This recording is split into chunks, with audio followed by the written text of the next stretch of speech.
and welcome to this week's Early Literacy Tip for Parents and Caregivers. My name is Allison, and I am an early literacy specialist here at the Tampa Hillsborough Public Library.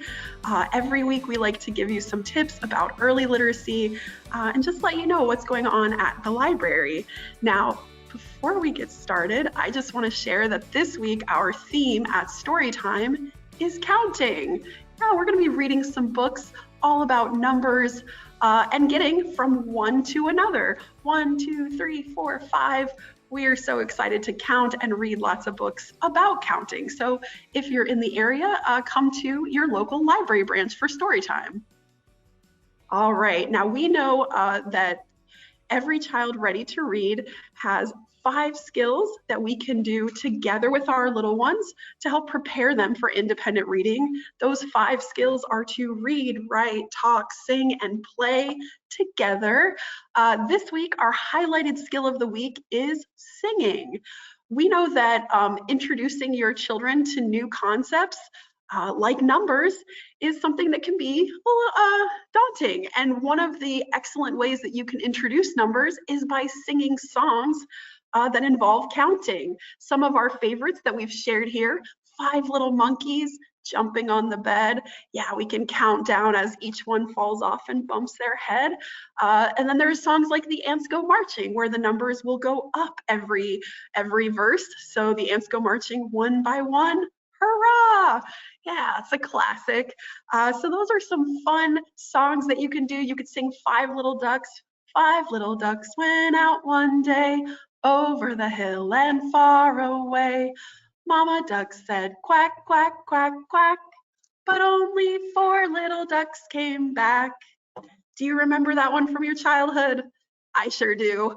Oh man, and then what about nursery rhymes? You could always do 1, 2, buckle my shoe. That is a classic. So singing is a great way to introduce new concepts. It could be counting when our little ones are very small. The important thing about singing is that it happens slower. We are slowing down our language typically, so it helps children to hear all the unique sounds. So it doesn't matter if you're singing in English, maybe you're singing in Spanish or some other language. Singing helps children to hear those sounds, and that is part of their phonological development, which is super important part of early literacy. So make some time for singing this week if you haven't already.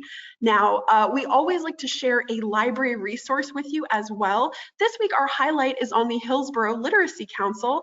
They are working here in our community to connect volunteers with people who are learning or improving their English. So whether you are somebody who's looking to help those who are learning, people who are learning either how to read or how to speak English for the first time, we would love to connect you, or maybe you know somebody who needs to work to practice their conversation skills and would benefit from a connection with this tutor. So if you go to hillsboroughLiteracy.org, you can either volunteer or offer that information to someone who might need it. We are super proud of this department and all the work they're doing here in our community. Now, with that, I just want to thank you for joining us for this week's tip of the week. We look forward to seeing you at Storytime soon. And if you have any feedback, please reach out either through our website or at the links you see here. Take care, friends. Have a wonderful afternoon. And thank you so much for joining us. Bye-bye.